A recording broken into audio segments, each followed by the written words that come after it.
কোন লোকটি আল্লাহর কাছে সবচেয়ে বেশি পছন্দনীয় আর কোন কাজটি আল্লাহ তাআলা অনেক বেশি পছন্দ করেন।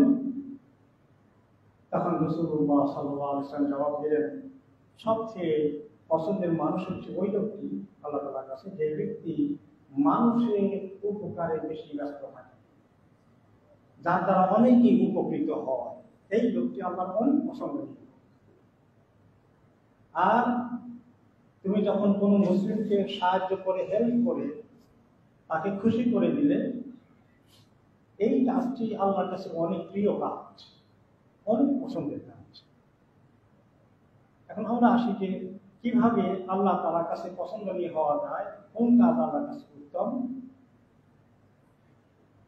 এখন এই এক নম্বর হচ্ছে মানুষের উপকার করা। সোজা কথা, এখানে উপকার করলেই তো কারণ সে খুশি হয় না।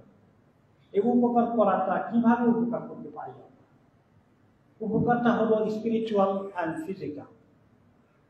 মনের দিক থেকে আন্তরিকভাবে মানুষকে, আত্মিকভাবে আত্মার দিক থেকে খুশি করা হচ্ছে বস্তুগত দিক থেকে খুশি করা। এখন আত্মার দিক থেকে খুশি করা, কারো উপকার করা, এর মধ্যে সবচেয়ে বড় যেটা হয়, যে লোকের ঈমান নাই তাকে ঈমান সম্পর্কে দাওয়াত দেওয়া, যে লোকের